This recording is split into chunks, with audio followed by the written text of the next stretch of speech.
Welcome to Tanakh Talk. I am your host, William Hall, broadcasting live out of Kingsland, Texas, USA, with episode number 45 of TNT, Twisted New Testament, with Rabbi Stuart, Federow from Houston, Texas. Tonight's hot topic is going to be the Christmas story, contradictions.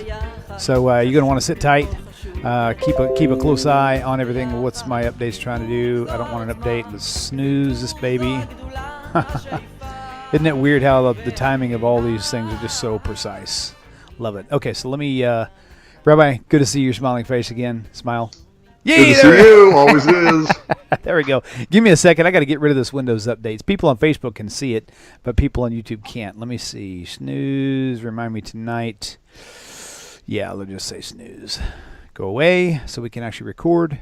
Okay, we're looking good here. And so, so welcome. Okay, so I'm going to go ahead and take this moment now to let everybody know on Facebook land, I'm going to leave this connected for a little while. Like I said, if you really want a more professional view, go to YouTube. Just look up YouTube and Tanakh Talk. And also, you need to subscribe to the YouTube channel if you haven't already. Even if you have, click the little button next to the subscribe button. There's a little bell. You want to turn on notifications. That way, if I never advertise another show, the moment I click record, you will get alerted on an email saying, hey, William's up to something, right? If you don't get those alerts already, that means you have not turned on the notifications or you haven't subscribed or both. So with that said, let me put you back here so you can actually see what's happening here. I'll prop it just ever so slightly right there. Okay, now I think it's propped correctly. That screen is the one you want. That's good. Okay, cool. Okay, so again, we'll leave the YouTube live going on for just a few more minutes. Maybe 10, 15. If it goes the whole hour, it's probably because I forgot to shut it off. So, okay, so Rabbi, this is going to be a really interesting night tonight, and I love your plan. And so we are going to do, just like the title has declared, we're going to take the Christmas story, primarily from Matthew. And again, this is all Rabbi's set up. He's laid this out for me, so I know exactly how to follow him along. He's going to tell you about the Matthew story and show you all the variations through the Gospels, and also take us into the prophets and find out why is it problematic. So what better time to actually do that than now? So welcome. Exactly. Well, thank you. It's good to be here. Always is with you. Very, very good. Very good. Very good. Let me make sure I've got my sound. All right. So, okay. So, I had an alert earlier saying that my internet speed was not too hot. And so if we hear any sound muffling or gargling, maybe it's because my internet speed is still struggling. We've had a little bit of weather. We got a front coming in. I don't know what all that means in tech land, except I watch a little green. When it turns yellow, that's all I know. I know colors. I don't know tech. So, okay. Well, Rabbi, first tell us how your week has been and how are you doing now? Hey, everything's doing fine. Just plugging away. Had a very busy Shabbat weekend. Friday night we had a family service. Saturday morning we had what's called an ufruf, which is a honor given to the couple for their up-and-coming wedding. Sunday was a full day with me teaching confirmation and a class on the wisdom literature of the Hebrew Scriptures. We finished Job. We're almost at the end of Ecclesiastes, which is my favorite book of the Bible. Oh, wow. And then we go to Psalms and Proverbs and Song of Songs. So, wow, wonderful. Busy weekend. Sounds like it. You're just a busy guy altogether. So, okay, and so good. Yeah. Good news for all you TNT fans out there. I'm pretty sure that we're going to pick back up on every week shows, unless something just comes up to where I can't on any given week, or vice versa, or like even Rabbi, if something comes up where he can't. But I think I do definitely want to get back onto an every week schedule. The every other week was working good on certain aspects, but it just seems like every week is going to be the best combination. So we're going to give it our best, and we'll see what happens. All right. With all that said, Rabbi, I guess let's kick this baby off and let's talk about us a Christmas story.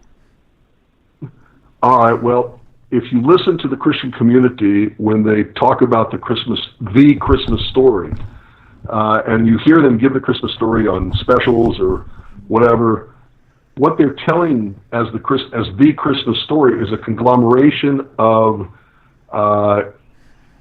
facts, or whatever you want to call them, taken from Matthew and Luke and kind of pushed all together, ignoring the other facts they're also in Matthew and Luke that contradict each other and contradict what they want to tell you about the Christmas story. But if you take a look at every single fact or every single historical event, or I guess I don't know how else to put it, in Matthew and in Luke, and try to make a single narrative that combines every one of those facts, it can't be done because they contradict each other. Right. You can't have it both ways. So you're saying that they're not different vantage points. They're absolute blatant contradictions. They're not like different viewpoints. They're absolute blatant contradictions between each other. Okay. Because you know see why this happens tonight, actually. Because the entire church community is saying no, they're not. They're actually just different vantage points. So how do you tell a person who argues that point what the difference between a vantage point is and a contradiction? I mean, it seems pretty simple, but first of all, let's go ahead. No. That's all I want to do. Explain the difference between a blatant contradictions and a different viewpoint from a vantage point. A different viewpoint. They usually use the example of a car crash. Okay. One might say the car was going 60. One might say, it was going 30. One might say it was going fast. It was going slow, but it was still moving. Right. The blatant contradiction would be, oh no, he was stopped he was completely stopped. He happened to be in the middle of the intersection, but he stopped. Right. And somebody said, oh no, he was racing through. That's a problem that cannot be solved. Okay, right. A person may judge differently like the speed they're going, but the fact that they're moving can't be contradicted. If it is, you've got a major problem with your witnesses. Right. One might say, oh, it's dark blue. The other would say, well, it looked black to me, but it's still a very dark color. If one said, oh, no, it was a bright orange, and the other one said, no, it was a very dark black, there's a problem. Right. Gotcha. Okay, so now that that's been clarified, let's move forward. I think that's a pretty obvious point that even the skeptic watching the show should at least be able to admit to that truth. So with that said, I would hope. Okay. What we're going to find out in the book of Matthew and comparing it with the book of Luke. Hey, Rabbi, do me a favor. First of all, Rabbi, do me a favor real fast, just to rule this out, because it is sounding a little garbled. I can hear you fine, but it's definitely noticeable. Hang up and let me call you right back and see if that clears this because there's an internet connection happening, but it doesn't look like it is from my side because I've got full green everywhere. But it could be in Houston. I'm not sure, but let's hang up and let me call you right back and see if that clears it up. Okay? Well, okay, sure. Okay, we're going to try this real fast because it sounds really garbled on the Skype call. So we'll see if this fixes it. If it does, great. If it doesn't, we're going to push through. Pardon me. Okay. I hope that's better. We'll find out. Sounds good so far. Can you hear me? Oh, I can hear you fine. Oh, I hear you better actually now. Maybe it's just a bad connection in the beginning. Okay, cool. All right. Let's roll with hope this. Maybe that can be edited out of the... Nah, it's nothing worth edited out. That's good. You're good. Okay, so let's move forward. Okay, so all right, I've got all my text prompts ready to click on. So you just let me know where to go and when to go there, and I'll follow you along. First, let's start out talking about the books in general. Okay. Any Christian scholar, any scholar at all, anybody who knows anything about the four Gospels knows that the book of Mark came first. Right. Mark, then Matthew, then Luke, then John. And Matthew and Luke aren't that far apart from each other. Mark comes along and has no birth story of Jesus. There's nothing there about the birth of Jesus. All of a sudden, Jesus is an adult. He's walking along, and boom, he gets baptized by John the Baptist. Mark 7 and following, you don't have to put that up there. Okay. All right. We'll come back to this. Okay. But the Jewish community is going to hear this story according to the book of Mark, and they're going to say, wait a minute. All the famous people in the Bible had very special birth story. if this Jesus is somebody important, why doesn't he have a very fancy birth story? I mean, Samson, Oh, yeah, right. his mother prayed for him, his existence, and the whole scene with Samuel the prophet, I believe, and with Moses, you had the sea of reeds, and he's in a basket and gets found by the princess, daughter of Pharaoh. The Abraham and Sarah miracle birth because Sarah was so much older. Now you know what's fixing to happen, right? I'm sorry, what? I said, now you know what's fixing to happen, right? You had the 3 wise men who spotted a star 10 million light years wait. up in the sky. We'll get to the star. Okay, we're going to get to all of this. Okay, it might be a very long evening, but we're going to get to all of this. We can go late. I've already scheduled my work tomorrow to be later than normal, so if we need to go for 2 hours tonight, I'm in for the ride. Let's go. All right. Well, the thing is that Mark has no birth story of Jesus. Matthew hears the complaints about the story according to Mark, so he invents birth stories about Jesus, and he uses as his model, which we've said earlier in earlier shows, that he used the birth of Moses as a model, and not just the birth of Moses, but Moses himself as a model for Jesus' stories. Okay, so from the very beginning, you have to understand that there are differences between Matthew and Luke. You have Mark has no birth story. Matthew has a birth story, Luke has a birth story, and John also has no birth story.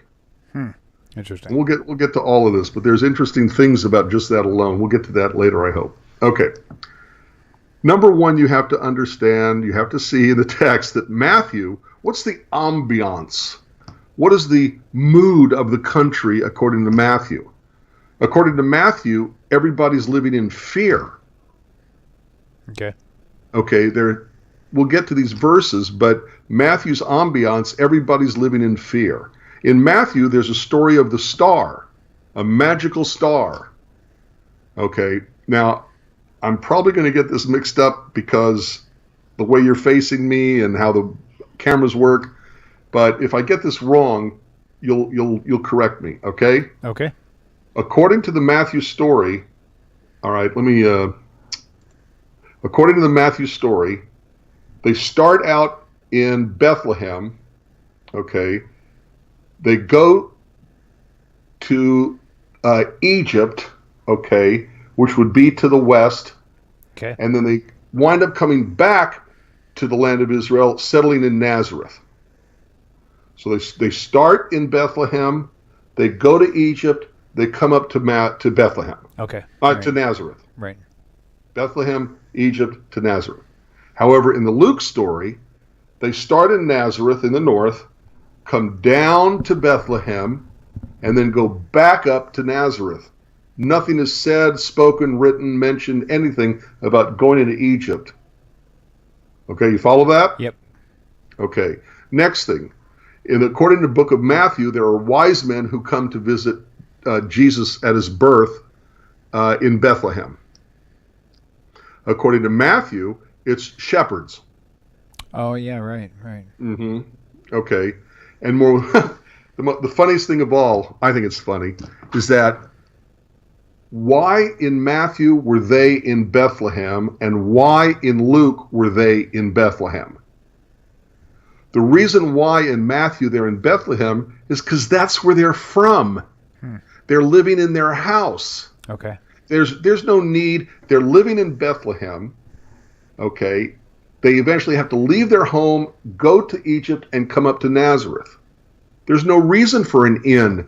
There's no reason to be told we have no room in the inn, you have to live in the barn. There's no reason to put Jesus into a manger. Interesting. Mm-hmm. They're home. Right.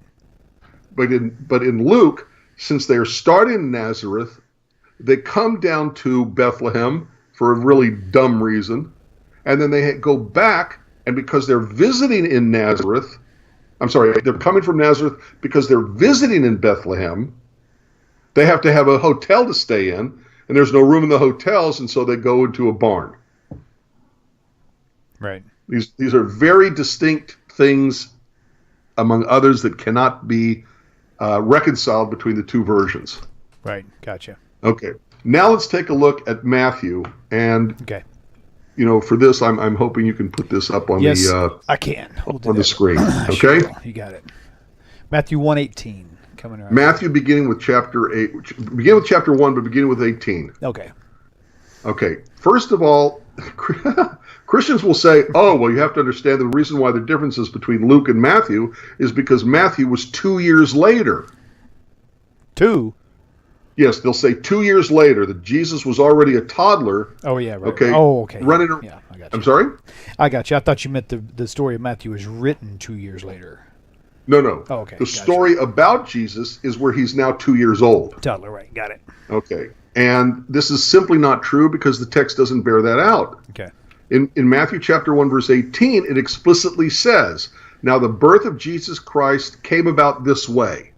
Or, "Now the birth of Jesus Christ was on this wise." However it's translated, it's explicitly stating this is about the birth of Jesus. Good point. Okay? If you want to skip forward, okay, you can go to Matthew chapter 2, also verse 1. Okay. Okay? And Matthew chapter 2, verse 1 explicitly states it's about the birth. Right. Now, when Jesus was born in Bethlehem of Judea in the days of Herod the king, we're still in Matthew, we're still talking about the birth, not when he's a toddler 2 years later. Right. Okay.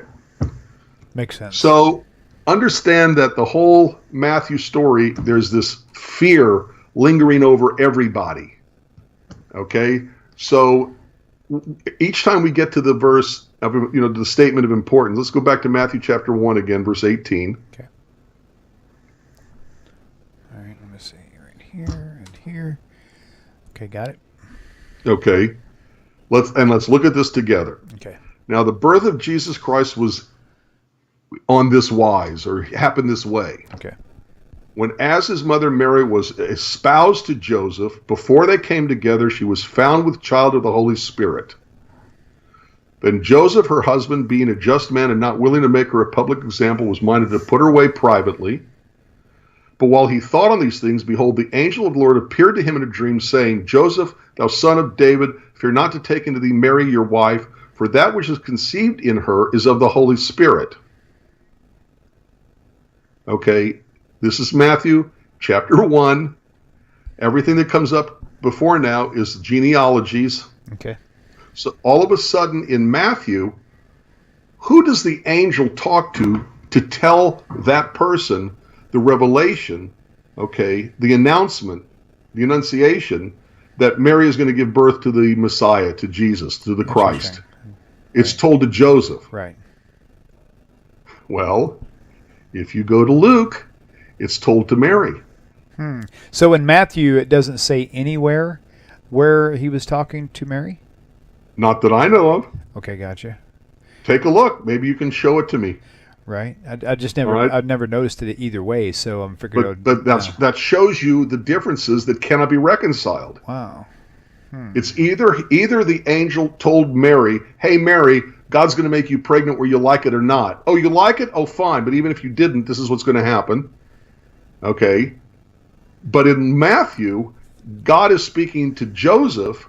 The angel, is speaking to Joseph and says to Joseph, "Hey, look, we know you're upset because she's already pregnant, but keep her as your wife because what's conceived in her came from God." Okay. And by the way, keep in mind that either way, they are told from the beginning, during the pregnancy, that this is from God. Okay? Okay. Okay. All right. Mainly because, if I remember, we'll talk about it at the end of Matthew. At the end of Luke, Jesus is teaching in the temple, and Jesus is teaching in the temple, and Joseph and Mary can't even understand why he's there. Excuse me, weren't you told that this was from God? Yeah. That God is his father? And when he says to you, "I'm doing the work of my Father," why couldn't you understand what that means? Because you knew from the beginning that Jesus' Father was God. Right. Anyway, I hope we remember to talk about that Okay. at least a little bit more length. Got it. Okay. So the angel comes to Joseph All right, where we at? in Matthew. 18. I'm sorry? Where we at? 18 still. Oh, yeah. Yeah, or 19. 19-ish. Sure, I got it. Okay. Okay. Then Joseph, her husband, being a just man and not willing to make her a public example, was minded to put her away privately. But while he thought on these things, the angel of the Lord appeared unto him in a dream, saying, Joseph, thou son of David, fear not to take unto thee Mary thy wife, for that which is conceived in her is in the Holy Spirit. So verse 21. And she shall bring forth a son, and you shall call his name Jesus. What happened to Emmanuel? Exactly. For he shall save his people from their sins. And then it goes on to say, now all this was done that it might be fulfilled which was spoken of the Lord by the prophet, saying, quote, Behold, a virgin shall be with child, and shall bring forth a son, and they shall call his name Emmanuel, which being interpreted is God with us. That's now, weird. Look, it's like two verses back to back just contradicted us. He called him Jesus, but this is to be fulfilled that he should be called Emmanuel. Exactly. To fulfill a verse where it says his name would be Emmanuel, right? They call his name Jesus. Okay, and I don't want to get bogged down with the virgin birth. That's a totally different podcast or video or whatever. Okay. But the important thing is that he's supposed to be called Emmanuel. He is never called Emmanuel in the entire New Testament. Right. I don't think even the word Emmanuel appears except right here in the entire New Testament, but I haven't checked that out. Right, gotcha. Okay. The problem, of course, is interpreting that or translating Emmanuel as God with us. People don't remember that Hebrew names are given to human beings, but the Hebrew name itself is a statement made about God. Right. So it's not saying that Jesus, who otherwise would be called Emmanuel, that Jesus is God with us. It's God is with us. In Hebrew, you have to add the word, to translate to English, you have to add the word is or was. Okay? God, Immanuel, God is with us. So it's a name given to a human. The guy's name is Emmanuel. But what the word means is God is on our side. God is with us. And if you go to the context of Isaiah 7:14, you'll see that this is what's talking about. Okay. Then Joseph, being raised from sleep, did as the angel of the Lord had bidden him. He took unto him his wife and didn't know her until she brought forth her firstborn son, and he called his name Jesus. Again, never using the word Emmanuel. Right. Okay. Now we get to Matthew chapter 2, verses 1 to 23. Okay? Okay. And here's where all the interesting stuff takes place. Because you're going to get the feeling that the people were living in fear, that it was not a good time, that something was going on that would be very scary or keep the people on their toes. So, Matthew chapter 2, verse 1. Now, when Jesus was born in Bethlehem of Judea in the days of Herod the king, behold, there came wise men from the east to Jerusalem. So look at what's happening. Jesus was born. It's his birth. It's not 2 years later. It's at his birth. Okay? Okay. This part I find hysterically funny. Okay. Verse 1. Now when Jesus was born in Bethlehem of Judea in the days of Herod the king, behold, there came wise men from the east to Jerusalem, saying, Where is he that is born King of the Jews?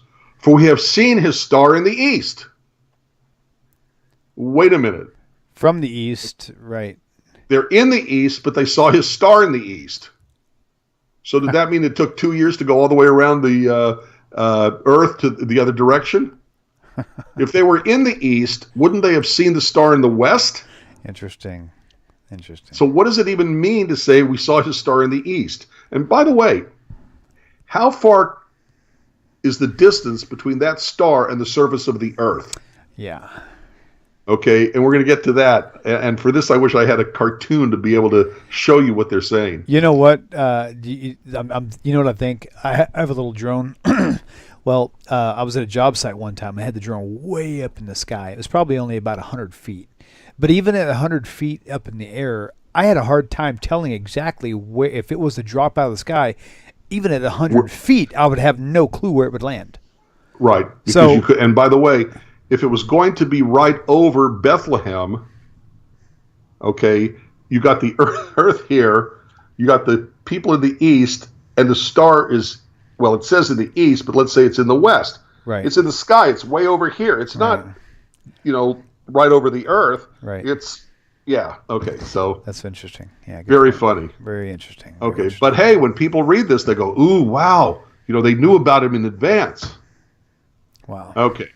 Now here we go with verse 3 in Matthew chapter 2, where it starts the fear. Okay. You get indications of the fear. When Herod the king had heard these things, he was troubled, and all Jerusalem with him. So Matthew is now painting a picture of the people of Israel where there's a problem. There's fear in the air. Okay? And verse 4, and when he had gathered all the chief priests and scribes of the people together, he demanded of them where Christ should be born. Demanded of them. Not, hey, by the way, where's this Christ guy going to be born? Right. Where, you tell me where's... Okay, that's furthers the fear of the people. And they said unto him, in Bethlehem of Judea, for thus it is written by the prophet, and you, Bethlehem, in the land of Judah, art not the least among the princes of Judah, for out of thee shall come a governor and shall rule my people Israel.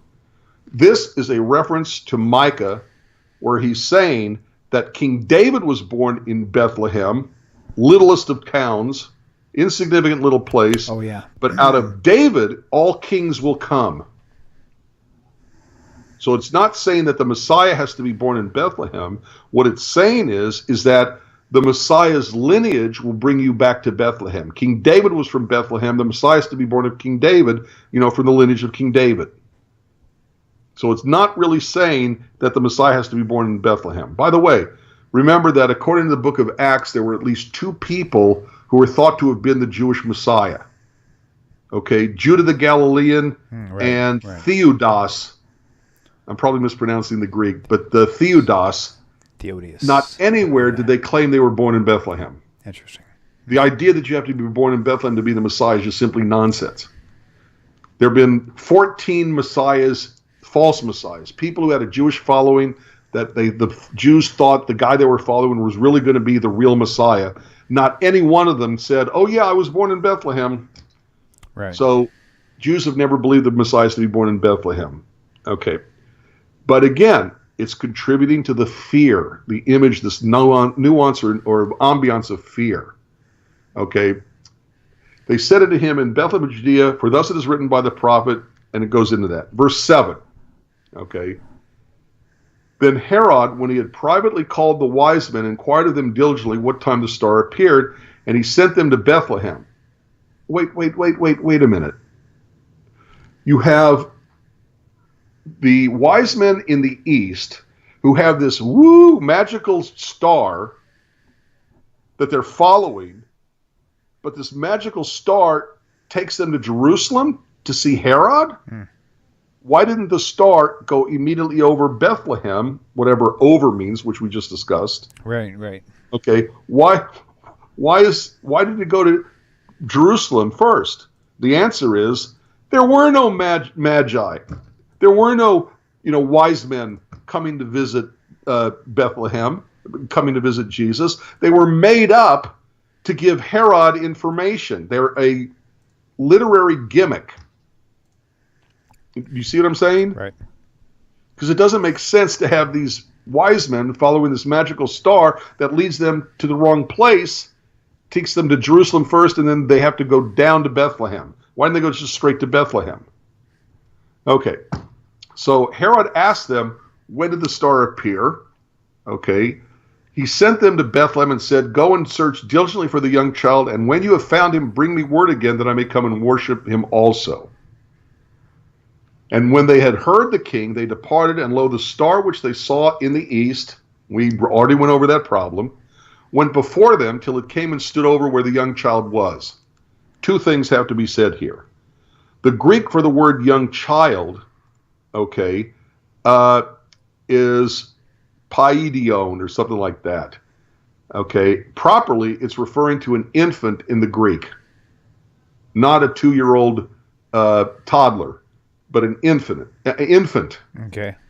Okay, and it's in the Greek, according to Strong, is that it's the diminutive form of the word for boy. Diminutive means he's a baby. Okay. Now, having said that, okay, so now they depart to go follow the star, which they saw in the east. Now it should be somewhere slightly south because Bethlehem is, look it up on a map. Okay. When they saw the star, they rejoiced with exceeding great joy. And when they came into the house, they saw the young child, again, it's the same pahidon, whatever the word is in Greek, with Mary his mother, and fell down and worshipped him. And when they had opened their treasures, they presented unto him gifts, gold and frankincense and myrrh. And being warned of God in a dream that they should not return to Herod, again, it's this feeling of fear. Fear pervades the story of Matthew. They departed to their own country another way. Now let's talk about something else. Notice that they come into their house. Right. This is verse 11. Okay. Mary and Joseph were from Bethlehem.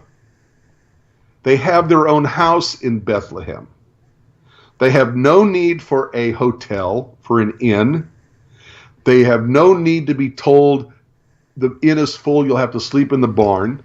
They have no need to have Jesus in a manger because they're in their own home. Right. The whole idea of this is a totally foreign concept to Matthew.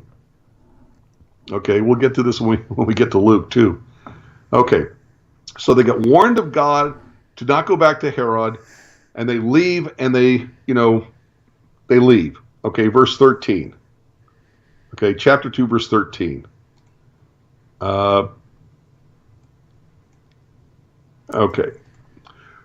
When they were departed, behold, the angel of the Lord appeared to Joseph in a dream, saying, Arise and take the young child and his mother and flee.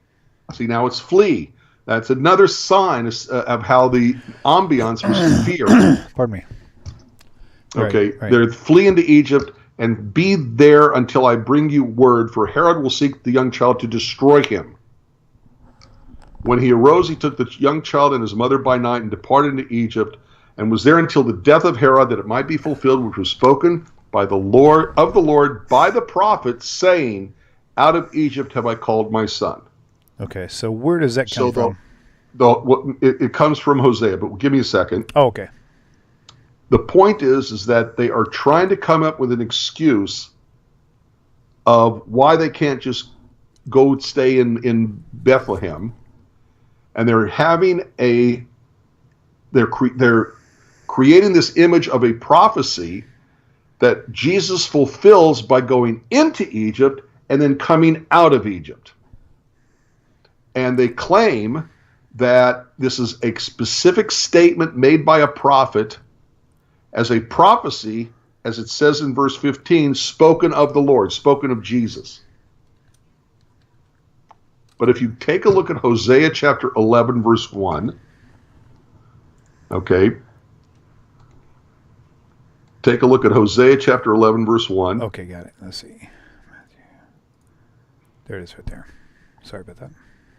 No, not a problem. Okay. I hope usually you and I talk to each other. I hope people aren't getting bored, because usually it's you and me having fun. Oh, we can still have fun. All right. Okay, so do you have Hosea 11:1 up? Hosea 11:1 is up right now. Okay. Hosea 11 chapter 1 says, When Israel was a child, then I loved him, and out of Egypt have I called my son. Okay. So first of all, the statement Hosea is making that Matthew quotes in verse 15 of Matthew 2, okay, comes from Hosea, and it explicitly is referring to Israel as a child. What is that all about? Israel became the people of Israel at Mount Sinai when they were having the exodus out of slavery from Egypt. So when they were at Sinai, okay, when they came out of Egypt to become a nation, that would be the childhood of Israel, the people, the nation. Okay? And so the reference there in Hosea chapter 11, verse 1 is explicitly about the people of Israel in their youth as a nation, which means at the Exodus. And the out of Egypt have I called my son is obviously a reference to the Exodus. Right. Okay, but where does Hosea get the audacity to call Israel a child of God? When Israel was a child, I loved him. Where does Hosea get this audacity to say that Israel was God's son? And the answer is Exodus chapter 4, verse 22 and 23. Can you put that up? It's up now. Good, thank you. And so Exodus chapter 4, verse 22 and 23 reads, this is God telling Moses what to say to Pharaoh to get Pharaoh to let my people go. Okay? Mm-hmm. And thou shalt say unto Pharaoh, thus says the Eternal, Israel is my son, even my firstborn. And I say to you, this is Moses speaking to Pharaoh, let my son go that he may serve me, and if you refuse to let him go, behold, I will slay your son, even your firstborn, which is exactly what happens. Right. Okay, so Hosea is referring to the people of Israel in their childhood as a nation as a specific reference to the Exodus coming out of Egypt. And he calls Israel the firstborn son of a God because in Exodus, God explicitly calls the people of Israel God's firstborn son. Clear? Clear. Crystal. Okay. All right. But you've got all of these nuances going on that's in fear. So now let's go back to Matthew chapter 2, verse 16. Okay. 2:16, got it. Okay. Then Herod, when he saw that he was mocked of the wise men, was exceedingly wroth, and sent forth and slew all the children that were in Bethlehem and in all the coast thereof, from 2 years old and under, according to the time which he had diligently inquired of the wise men. So first of all, the wise men would have known he was a newborn. They tell, according to the story, they tell this to Herod, and Herod doesn't know how old they are either, so he kills everybody 2 years old and under. Okay, if this had already been taken place 2 years after Jesus was born, which is the excuse they'll give of why Matthew was different from Luke, they'd have just said, kill all the 2-year-olds. They would have said, kill the 2-year-olds and under. They'd have said, kill the 2-year-olds because they would have known how old he was. Right, good point. So the text explicitly is saying that this is at the birth, not 2 years older. Right. It's using language about Jesus that he was a infant, not a toddler, walking around on 2 feet like a 2-year-old would do. Okay, and then look at what it says in verse 17 of Matthew 2. Then was fulfilled that which was spoken by Jeremiah the prophet, saying, in Ramah was there a voice heard, lamentation and weeping and great mourning, Rachel weeping for her children, and would not be comforted because they are not. So this is supposed to be a fulfillment of a verse in Jeremiah the prophet where Rachel is weeping for her children because of all the children killed in and near Bethlehem by Herod. What's the problem with this? It's the wrong part of the country. You remember how when the Jews settled the land, okay, each tribe got its own area of land of the promised land. Mm-hmm. Wrong mother. The people in Bethlehem, Judah, would not have had Rachel weeping for them. They'd have had Leah weeping for them. Interesting. Wow. Look, don't believe me, look it up for yourself. Right. So they're grabbing this quotation about, hey, a woman's crying about losing her children. Let's use that to talk about Jesus and the time where Herod supposedly went after the children of Bethlehem and the coast, and in all the coast thereof, the text says. By the way, there is not a single Roman historian who mentions anything about killing all the children born in the Bethlehem and all the coast thereof. There's not a single mention of Herod doing this.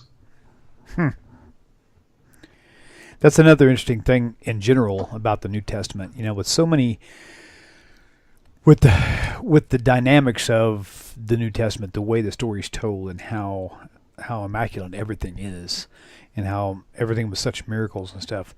You would think that somewhere in history there would be somebody besides the little paragraph Josephus supposedly wrote about all these events that took place. And why is it that only in the New Testament can you find these stories?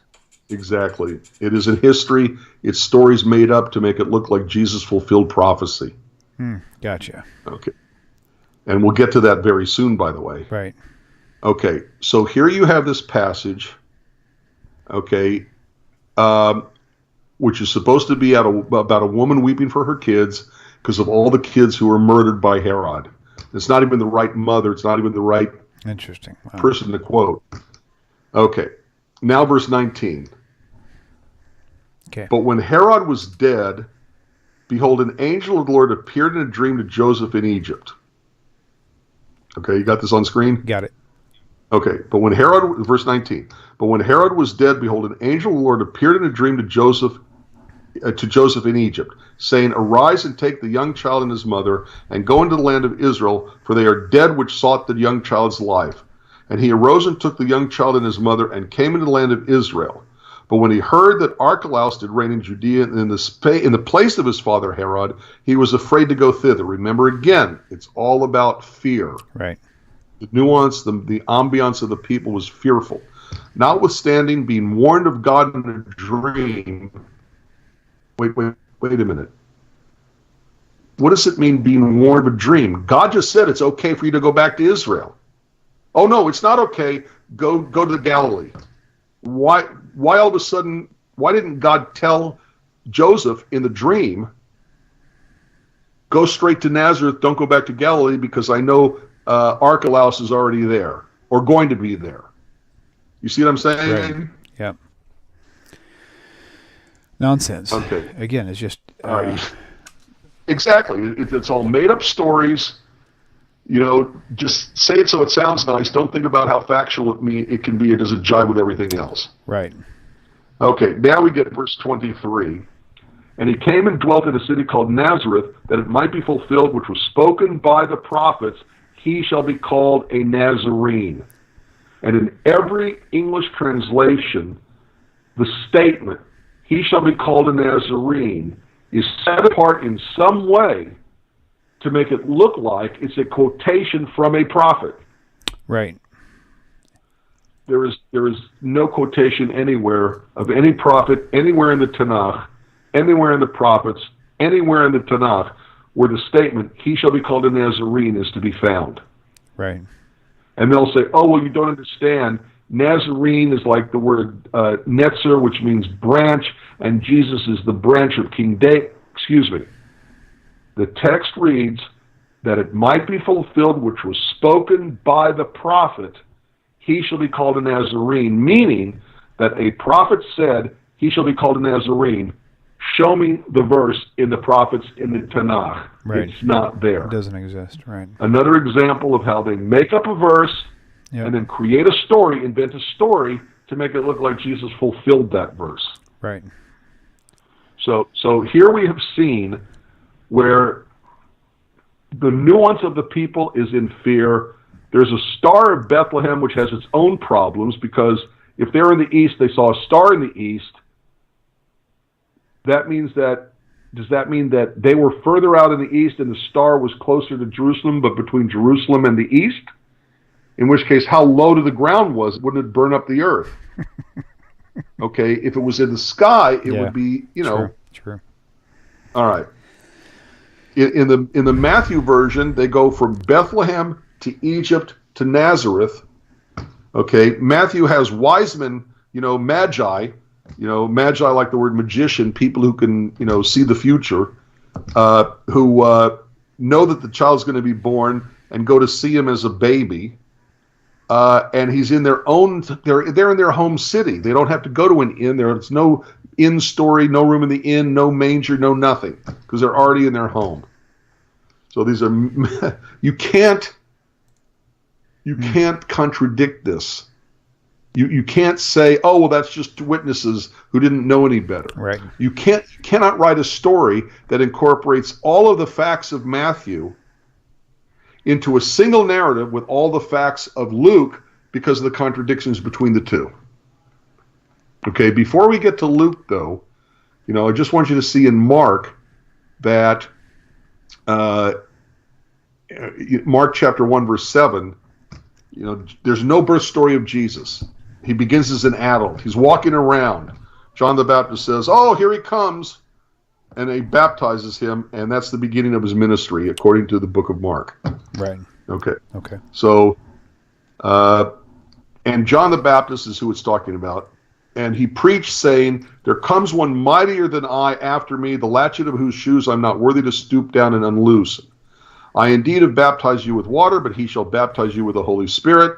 And it came to pass in those days that Jesus came from Nazareth to Galilee. No mention of Bethlehem, no mention of going into Egypt and coming out. Wait, so he's just going. Where are we at right now in Matthew? Chapter 3? I'm sorry, we're in Mark chapter 1, verse 7. Oh, okay, sorry. I was trying to follow you and it didn't work. Pardon me. Mark 7. Did we pull that one up? I think we did, right? Yeah, we did. We have it there. Oh, yeah, I got it. Here it is. Yep, got it. Okay, so so verse 7. Go ahead. Chapter 1, verse 7. Okay. Okay. And John the Baptist is doing the preaching. He says, "There comes one mightier than I after me, the latchet of whose shoes I'm not worthy to stoop down and unloosen. I indeed have baptized you with water, but he shall baptize you with the Holy Spirit."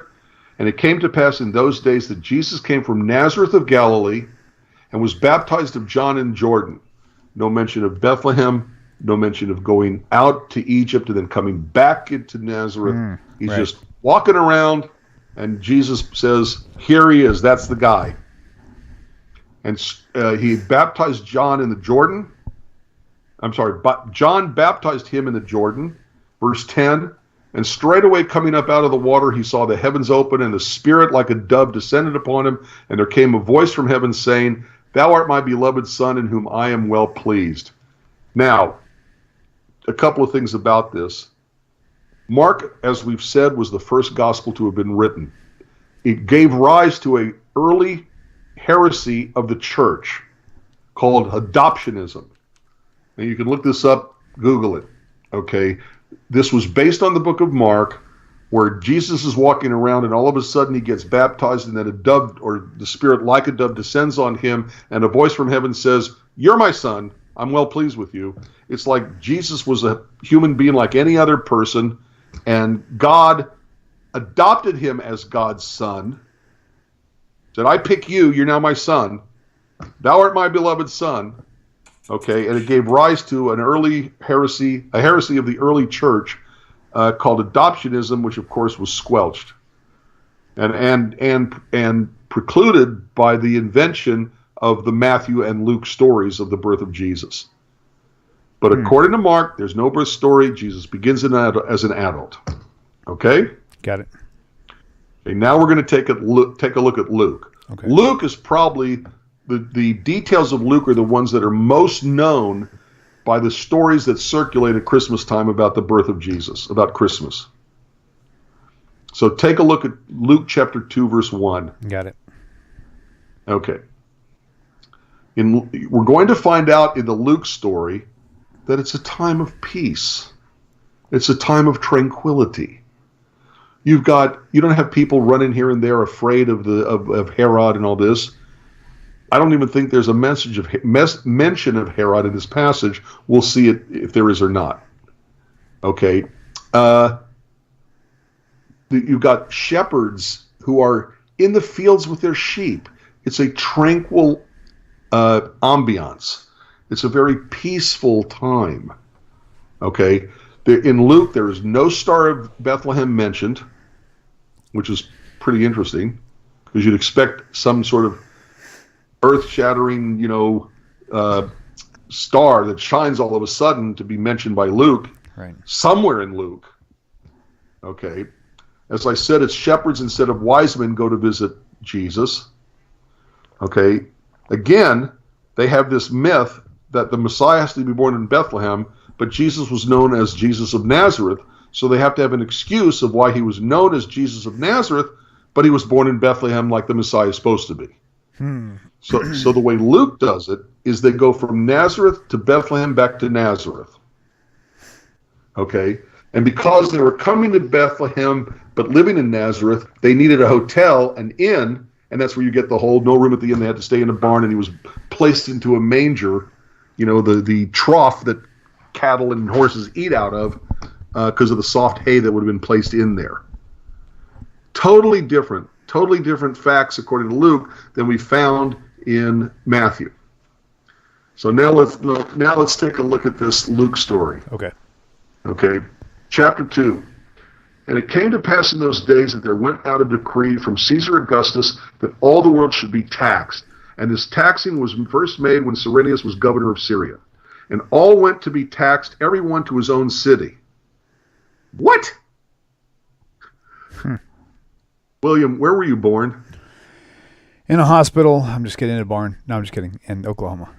Texas. In Oklahoma? Yeah. Texas. Where was your wife born? Obviously in Oklahoma, if I was born in Oklahoma, right? I'm just kidding. Yeah, you're kidding. Yeah. Where was she born? She was born in Chicago. Right. You would have to go back to Oklahoma. I think you said Oklahoma, right? Yeah. Okay. She'd have to go back to Chicago. What sense does it make? Okay. Your kids, were they all born in Kingsland? No, definitely not. So would each child have to go to a different city in which he was born just to be counted in a census, right. Just to be able to be taxed? Yeah, it doesn't make sense. It makes no sense whatsoever that they have to go to their home city to be counted in a census in order to have the right tax. Right. Makes no sense. Right. Okay. So Joseph, this is verse 4, went up from the Galilee out of the city of Nazareth to Judea, to the city of David, which is called Bethlehem, because he was of the house and lineage of King David, to be taxed with Mary, his espoused wife, being great with child. Verse 6. And so it was that while they were there, the days were accomplished that she should be delivered. And she brought forth her firstborn son and wrapped him in swaddling clothes and laid him in a manger because there was no room for them at the inn. Okay. No mention of this. No mention of coming down. No need for an inn in the Matthew story. Right. And there were in the same country shepherds abiding in the field, keeping watch over their flocks by night. This tranquil view, everything's nice, everything's in its place. There's complete peace everywhere. It's a contrast with the fear found in Matthew. Okay, verse 9. And lo, the angel of the Lord came upon them, to the shepherds, and the glory of the Lord shone round about them, and they were sore afraid. And the angel said to them, Do not fear, for behold, I bring you good tidings of great joy, which shall be to all people. For unto you is born this day in the city of David a Savior, which is Christ the Lord. And this shall be a sign unto you. You shall find the babe wrapped in swaddling clothes, lying in a manger. Interesting. That's really sad, because if that was the sign to you, plural, if that's the case, then every story would document this. Exactly. Right. And Matthew would have talked about a manger as the sign. And remember their statement, oh, but this was 2 years later. Well, if this was 2 years later, then why somewhere in the book of Luke do we have no mention of them even going into Egypt? Right, exactly. It doesn't make any sense. I mean, and we'll get to this in a minute. Well, let me say it now, and that is, excuse me, and that is that if Matthew says going into Egypt was to fulfill a prophecy, and out of Egypt I called my son, then according to Luke, Jesus never fulfilled that prophecy because he was never in Egypt. So if Matthew is true, that there was a prophecy of going into Egypt and coming out of it, then according to Luke, he never fulfilled that prophecy. How could he be the Messiah if the Messiah has to go into Egypt and come out of Egypt so that the verse, out of Egypt have I called my son, could be fulfilled? Total nonsense. All right. Made up stories in order to make it look like Jesus was fulfilling scriptures which weren't even about a Messiah. Wow. Okay, let's keep going. Okay, just a note to the viewers out there, we will be opening the phone lines shortly. So just if you got questions, sit on them for a few. We're almost done. Almost done, and we'll take a few calls before we end the show tonight. So just sit tight. Sit tight. Go ahead. Okay. And so the sign is you'll find the babe be wrapped in swaddling clothes, lying in a manger. Verse 13 of Luke. And suddenly there was with the angel a multitude of the heavenly host praising God and saying, Glory to God in the highest, and on earth peace, goodwill toward men. By the way, just so you'll know, a very good friend of mine is a PhD in Greek and New Testament studies, used to teach at Houston Baptist University. He's now teaching at Wheaton College, and he tells me that's not what the Greek says. Oh, wow. How about that? Instead of glory to God in the highest and on earth peace, goodwill toward men, what the Greek actually says, according to him, is glory to God in the highest and on earth peace to men of goodwill. Interesting. Okay. Not a big deal. I just thought I'd point that out. Okay. Verse 15. And it came to pass as the angels were gone away from them into heaven, the shepherds said one to another, Let's go now go to Bethlehem and see this thing which is come to pass, which the Lord has made known to us. They came with haste and found Mary and Joseph and the babe lying in a manger. And when they had seen it, they made known abroad the saying which was told them concerning this child. And all they that heard it wondered at those things which were told them by the shepherds. But Mary kept all these things and pondered them in her heart. Why does Mary have to ponder them in her heart? Wasn't she told about the Annunciation? Wasn't she told? And we started a little too early in Luke, by the way, but we didn't have it. But in Luke, Mary is told she's going to become pregnant by the Holy Spirit. But in Matthew, only Joseph is told that Mary. Okay, yes, and I forgot to include that in our discussion. Go look it up yourself. Don't believe me. Look all this up yourself. Okay, so Mary pondered it in her heart. Let's see. Okay, verse 20. And the shepherds returned, glorifying and praising God for all the things that they had heard and seen, and it was told unto them. Now, when a Jewish boy is born, he has the circumcision on the 8th day. If he is the first to open the womb, there's a ritual called Pidyon Haben, which means redeeming the firstborn. What is that all about? Just real quickly, in the ancient world, the firstborn child of every family became the priests of their god.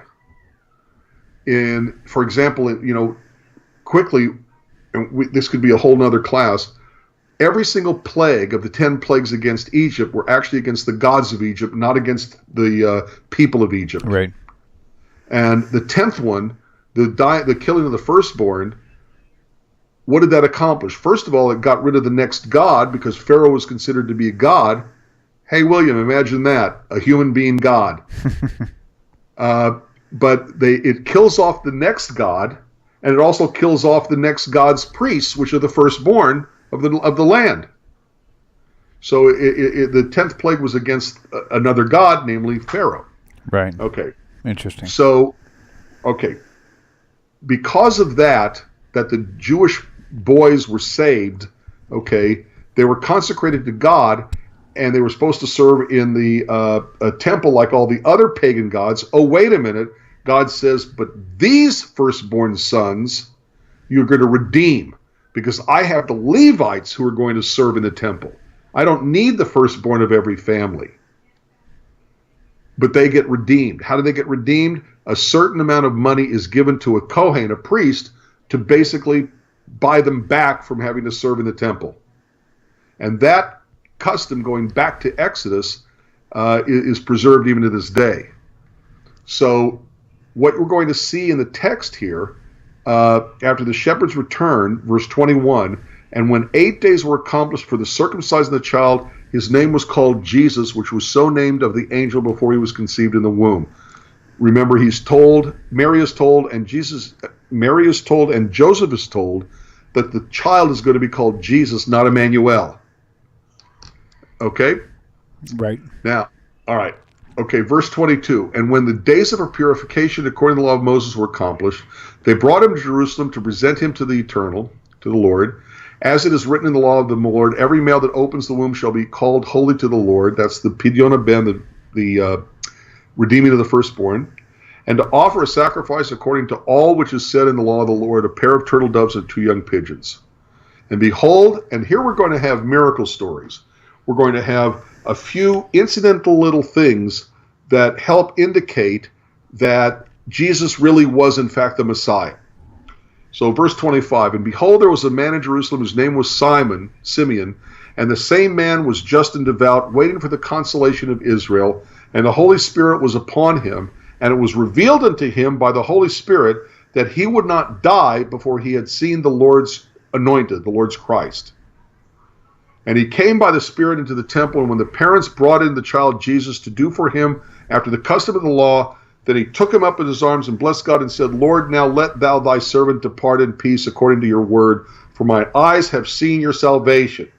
So they make up this story about this guy who was told by God, you won't die till you see the Messiah, and then behold, all of a sudden Jesus is there for him. And he says, now you can let me die because your word has been fulfilled. Okay? Got it. Okay. Verse 32. This continues. Verse 31. Which thou hast prepared before the face of all people, a light to lighten the Gentiles and the glory of thy people Israel. And Joseph and his mother marveled at those things which were spoken of their Jesus, their son. Why would they marvel? True. They were supposed to know this already. Yeah. Exactly. They both have been told by an angel of God that God himself was making Mary pregnant. Okay, Mary is the chosen mother of the Messiah. Why would they marvel at what they're being told about Jesus? Because it should, obviously that's going to be true. Okay, verse 34. And Simon blessed them all and said unto Mary his mother, behold, this child is set for the fall and rising again of many in Israel, and for a sign which shall be spoken against. Yea, a sword shall pierce through thy own soul also, that the thoughts of many hearts may be revealed. Now there's another story, and there was one Anna, a prophetess, the daughter of Phanuel, the tribe of Aser, probably Asher is what that meant. She was of a great age and had lived with a husband 7 years from her virginity. So from very young to this very old age, she'd had only one husband. And she was a widow of about 84 years, that is 84 years, right, which departed not from the temple, but served God with fastings and prayer night and day. In other words, she basically never left the temple. She was there in devotion. And she, coming in that instant, gave thanks likewise to the Lord, and spoke of him to all that looked for redemption in Jerusalem. And when they had performed all things according to the law of the Lord, in other words, they'd done the circumcision, they waited till Mary was past her purification from having given birth, they waited for the redemption of the firstborn. All those things have been done. Verse 39, and when they had performed all things according to the law of the Lord, they returned to Galilee, to their own city Nazareth. And the child grew and waxed strong in spirit, filled with wisdom, and the grace of God was upon him. Now his parents went to Jerusalem every year at the feast of the Passover, and when he was 12 years old, wait a minute, what happened to the story of where he's 2, according to what they're telling us, and he goes into Egypt and comes up to Nazareth? It's gone. It's not there.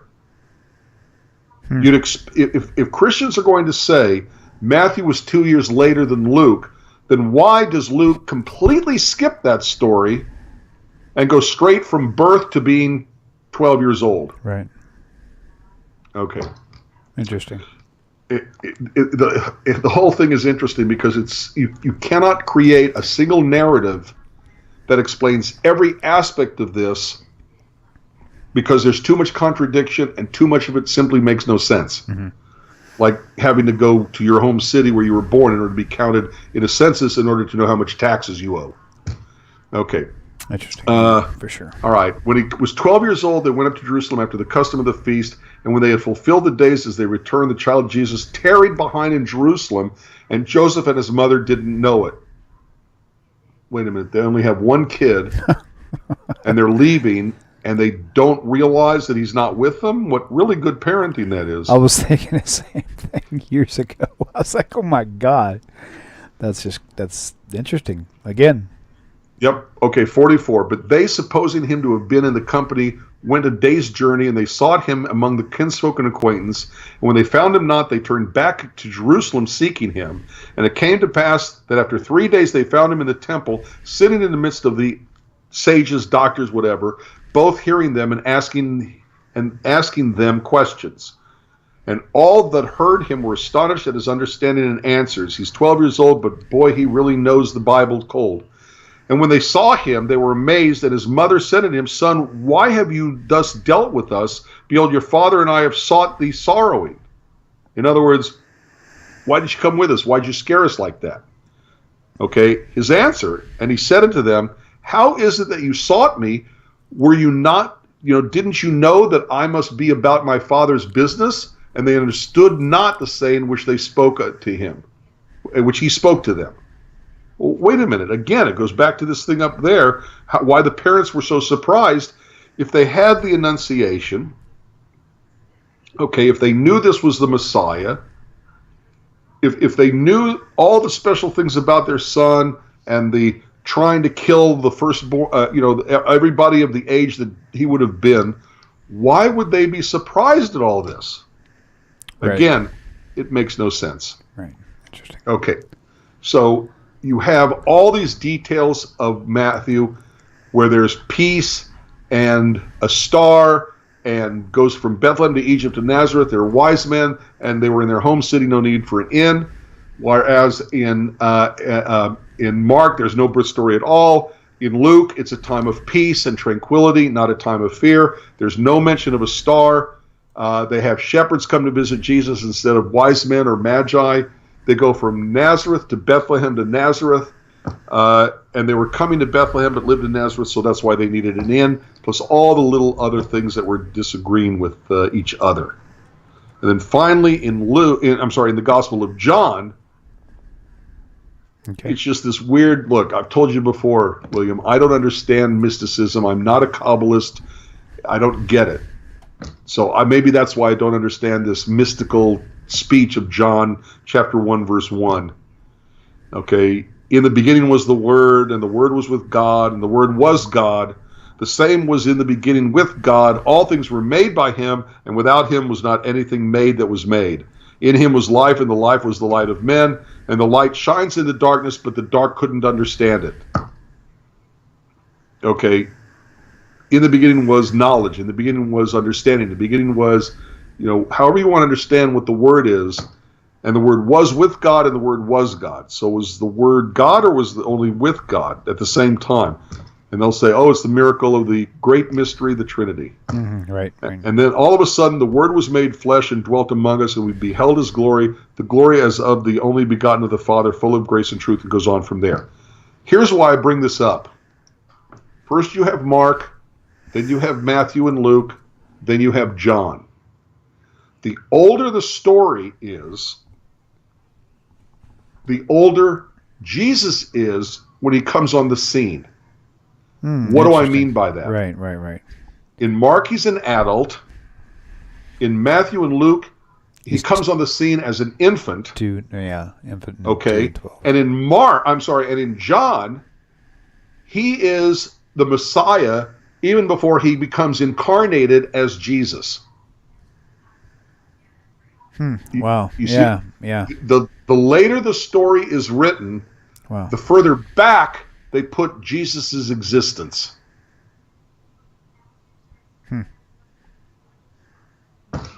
It is a collection of contradictions. It's a collection of making up verses in order to, and then create a story to show how Jesus fit that verse.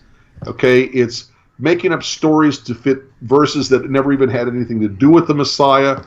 And you can't take fact for fact for fact for fact from Matthew, combine them with fact for fact for fact for fact of Luke, and put them in together into a single narrative and cover everything, because it's too complicated, too contradictory, and simply can't be done. Very true.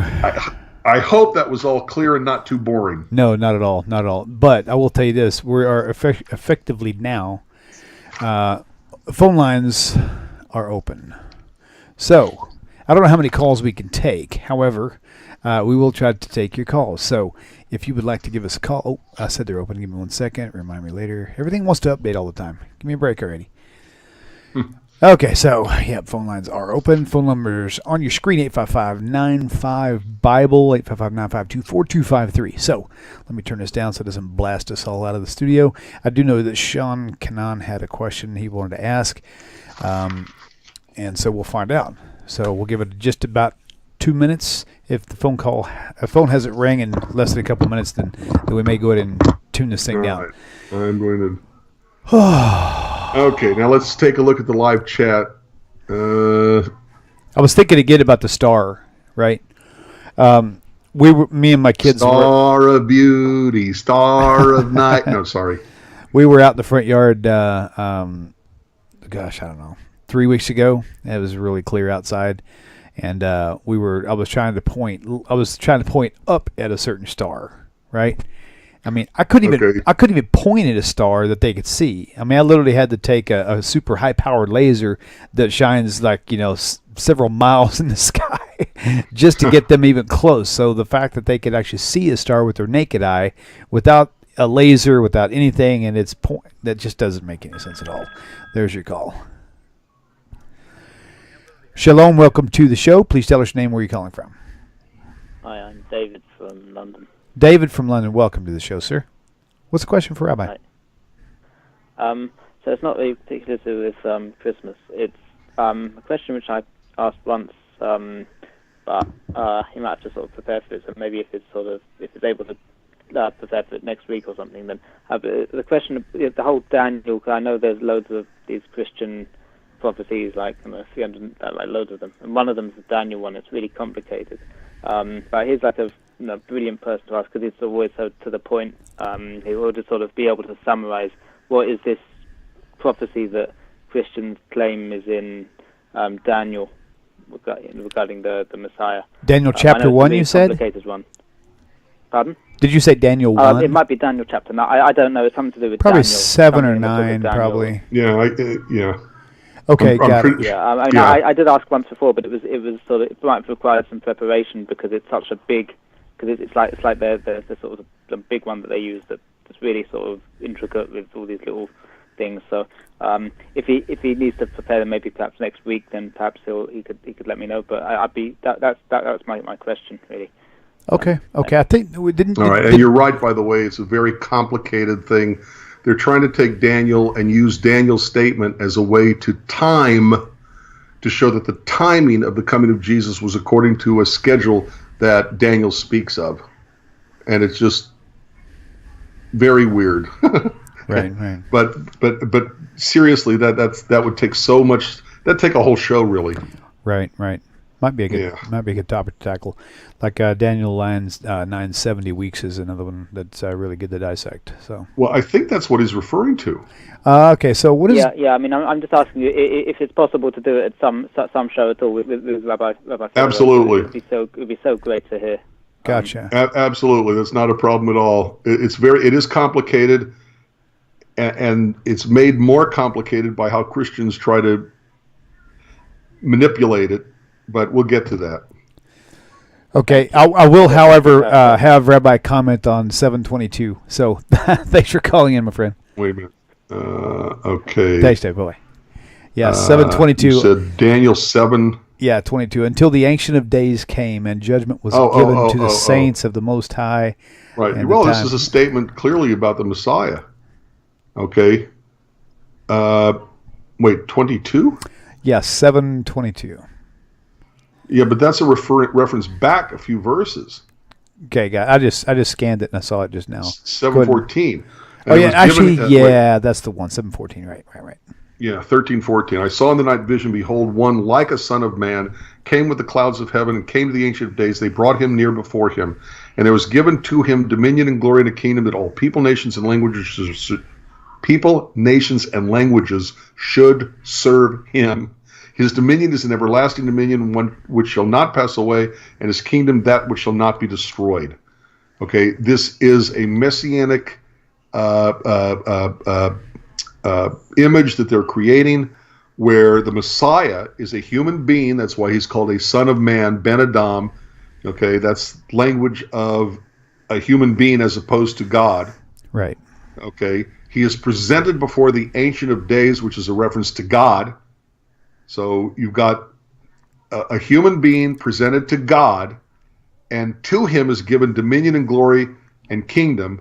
And listen carefully, that all people, nations, and languages should serve this person. Okay? Excuse me, what did Jesus say repeatedly? I came not to serve, I came not to be served, but to serve others. Okay, right. So Daniel 7:14 says all people, nations, and languages are going to serve the Messiah. But Jesus says, I came not to be served, but I came to be the one who serves you. Interesting. So Jesus contradicts Daniel 7:14. Wow, that's crazy. By saying that, I'm going to die for your sins rather than I'm going to be a king who's going to be worshipped and obeyed by the people. That's a contradiction there. Jesus is contradicting what Daniel 7:14 says the Messiah is supposed to do. Furthermore, it says his dominion is an everlasting dominion which shall not pass away, and his kingdom that which shall not be destroyed. When did Jesus ever have a kingdom? Right, he never did. Right. When did he have dominion over the earth? Right, that definitely never happened. Right. When did he have a kingdom that would never be destroyed? He never had a kingdom to begin with. And they'll say, oh, well, he rules when people give themselves to him. That's not what the text says. What the text says is that all people, nations, and languages will serve him. He will have dominion and glory and a kingdom, and that dominion and glory and kingdom will be eternal. So Daniel 7:13-14 is completely contradicted by what Jesus himself said and what Jesus himself did. Wow. It just keeps getting deeper and deeper and deeper. I'm sorry, go ahead. I said it just keeps getting deeper and deeper. I mean, every stone you turn over, it's just another fallacy somewhere, Let's see if I can. Okay, while you're seeing, I'm going to look underneath this table right here and get this up here for you guys out there and YouTube land, Judaism and Christianity: A Contrast. I will talk about this book every single show, so if you get tired of hearing it, just go on the chat for a few minutes while I advertise for Rabbi. Okay, so this is it right here. Very easy read. You can get it on Kindle. He also has a website. It's got a telephone app. I think I can show you this app now because I've got a different camera hooked up. If you haven't seen it before, bear with me one momentus. I just realized I got a message from our website designer. Let's take this call. I'm not gonna let the caller talk just yet because I'm gonna finish what I needed to do here. Okay, so Jewish Mission Control. Let me do something. I'm gonna get over here real fast. Hang on. I gotta pull this camera close to me. Okay. Because I want to switch cameras here just 1 second because sometimes it's just easier for me to do this than it is for. Why is that on screen? Rabbi, you're like right in the middle of my screen. There we go. Okay, cool. So let's put you here. Y'all can see Rabbi like right up in the left corner. Okay, so if you look right here on the other side, right there, this is the Facebook app that just went black. Get back on. How do I do that? There it is. Right here. Jewish Mission Control. Right there. Okay? It's on Android. It's also on Apple. It's just like the website. It's too bright. It's actually having a hard time reading all this. Oh, there you go. You can see all the topics here. All you got to do is click. Matthew 20:28. Click on one of these, any of these, Original Sin, whatever. It'll take you to the page with all the answers on it. Jewish Mission Control. You got to download the app. It's free. And also, whatjewsbelieve.org is where you're going to go to also to find Rabbi's website. And you'll find this link at the bottom. You'll find his book available at the bottom. If you don't have it, get it. You're missing out. Okay, so caller, welcome to the show. Please tell us your name. Where are you calling from? Excuse me, before he does that, take a look at Matthew 20:28. Even as the Son of Man came not to be served, but to serve and to give his life as a ransom for many. So Jesus in Matthew 20:28 is where I was referring to. Okay, Matthew 20. Sorry, go ahead. Hang on 1 second. Matthew, look it up right now, 20:28. Okay, I got it. Let me put it on the screen real fast. Caller, bear with me just a minute, please. Okay. No, you don't have to put it on the screen. I mentioned it. Let's go on. Okay. Actually, I wanted to see it too, so that'll be cool. Okay. All right, caller, we'll try this again. Tell us your name, where you're calling from. Hi, it's me again. Oh, hey. Yes, sir. London. Sure. So I wanted to ask about this question of the historical. So, for example, I often hear the argument made that Jesus is the most well-attested to historical character in ancient history, and nobody disputes the fact that he was that he lived and that he even that he was and then there's the thing about him being witnessed to have been resurrected. Like, apparently this is so well attested to, and so everybody pretty much, according to these Christian debaters I've heard, that they often say that everybody sort of, there's no question that he was seen to have resurrected. Right. People thought that they saw he was resurrected, and so the argument has to be that they must have been deluded or something like that. But is this really so well attested to historically? I will tell you this. I know the big argument against Christianity already is the fact that it's not the Torah is eternal and that they're overturning that. So I know Christianity is wrong, but but that particular argument about the existence of Jesus and the people who think that they saw him resurrected, I want to ask about that. That's cool, and I will tell you this that kind of goes along with it, because you hear debaters all the time, and even scholars saying things all the time, and some of the stuff is just flat out lies. They're just flat out things that come off their lips that really are not hard facts like they say they are. I'll give you an example. I saw a debate between Rabbi Singer and some pastor years ago, and this pastor was saying, well, it's very clear in blah, blah, blah in this book, and Rabbi Singer was like, he goes, no, it's not. He goes, show me anywhere. He goes, it's there. He goes, no, it's not. He goes, okay, you're right, it's not there. Right in the middle of a debate. They will say whatever they want to. It's kind of like playing, what is that game that you play, Rabbi, where you Scrabble, I guess you can create a word, and if nobody challenges you, then you get the points for it. That's kind of how a lot of these debate stuff works, you know. And so, Rabbi, you're going to take this one away, because I know where you're headed with this. This is going to be great. And David, that's a really great question. And so I'm going to put Rabbi at full screen and let him just go to town on this one. Thank you. Well, it's basically what you said. Every single historian of the Roman period, if they mention Jesus at all, which is a question, what they are talking about is not Jesus himself, but the religion that came about believing in Jesus. Okay, Josephus has two paragraphs that refer to Jesus. Okay, the first paragraph, every scholar on planet Earth knows that it's a fake. And why? It's because it begins with saying, and there came a man, if he can even be called a man, and his name was Jesus. You know, it's this flowery, overzealous,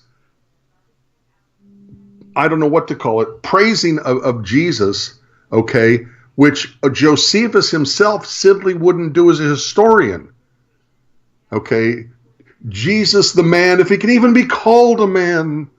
Okay, then there's another paragraph, which most people do believe was actually Josephus's writing, and it's really talking about the phenomenon of Christianity, of Christians, not necessarily really about Jesus himself, but the effect of Jesus, which you can have an effect. You can have believers of Zeus. It doesn't mean Zeus exists. You can have phenomenons that take place as a result of believers in Zeus. It doesn't mean Zeus exists. And almost every single reference to Jesus is not really a reference to Jesus himself. It's a reference to the Christianity created about Jesus. So there's an awful lot of what's the word? Incredulity, disbelief that Jesus is even mentioned outside of the New Testament itself by any scholar or Roman historian of his own day. And when they mention him, it's usually a mentioning about the Christianity, the religion about Jesus, rather than a mention of Jesus himself. Right. Now, William, is that where you thought I was heading? Is that what you thought I was going to say? Yeah, pretty much. Okay, because if I missed something or left something out, bring it up. Don't. This is you and me both. Remember? Right. Right. Okay. No, that's good stuff. That's good stuff. Wow. Yeah, it's unbelievable. Again, we mentioned it earlier. The same topic is like, oh, you know what I heard? I heard Bart Ehrman one time said. He said if you have one witness who told the story to 25 other people, you don't have 25 witnesses. You still only have one witness. And, one witness. And that's the account of the New Testament, is you have one person, Paul or whoever it is, telling the story to everyone else. Therefore, now you've got all these witnesses. It doesn't work that way. You know? Yeah. Okay. There's talk on the live chat going back a ways that I want to cover. And it's a reference to the verse in the New Testament about what was it again? About Nazareth. Where to go? Below says, did the color get cut off? And I don't think so, because he finished his question. And likewise, anytime a question gets asked or finished up, I'll disconnect so they can watch in. So, David, if you're out there and you think I did cut you off, please let me know. Call me back and let me know if I forgot to, or just type it in here. Let us know if I actually did cut you off, and if I did, tell me what the remainder part of your question would be. Let's see. Oh, yeah, you don't hear any callers. You won't hear any callers interacting unless they actually call and we're actually engaging with them. So, that's all. So, it's all good. Oh, I know why she's saying. I forgot. They're watching a delay of the video. That's why. Because when David came on, he started talking, and I turned his mic down. That's what it was. Okay, so no, keep listening if you haven't seen it yet. That's funny. Okay, here we go. Actually, that's David. Let's see what we got to clarify. Hey, Shalom, welcome back. Hi, it's David again. Yes, sir. Did I cut you off? Yeah, after the question, yes, I couldn't sort of interact with the answer. Gotcha. I didn't know. Well, okay, yeah, sorry about that. I usually once we get a question, then usually we just kind of disconnect and that way they have a question. Okay. I apologize. Go ahead. Okay, so there's the idea of the New Testament as that they look at as a historical document. So, for example, even like some Christians, they don't actually care so much if there's even a slight error in the New Testament, because they don't necessarily believe it's word for word perfect, but they'll look at it as a historical document, kind of as a historian, and then say, okay, so this is evidence of Jesus. So it's not so much just Josephus or it's their main sort of historical source would be the New Testament. So Rabbi, one argument back would be the contradictions. Right. So Rabbi, is it possible that the New Testament could be a historical document? I'd right? add also No. There's an idea in the historical method of having multiple contemporary sources that and so they'd say that the New Testament is so very much within the memory of when he would have lived.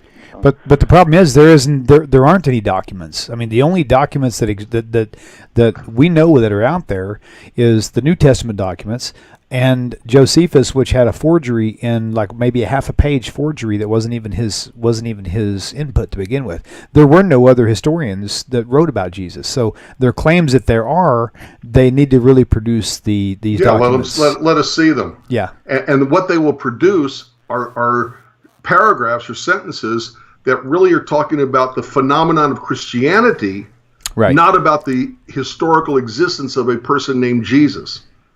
Or a person named, whatever he was named as, but described in the New Testament. I'm sorry. Go ahead.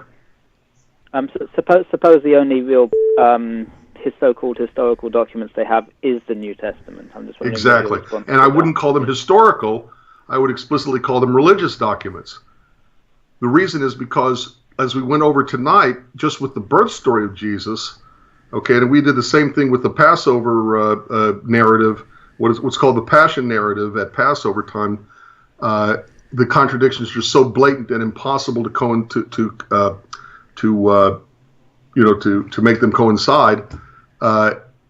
We don't know what was true about Jesus. We don't know what was in the New Testament that is actually a factual statement of anything that Jesus said, anything Jesus did. We have no way of knowing.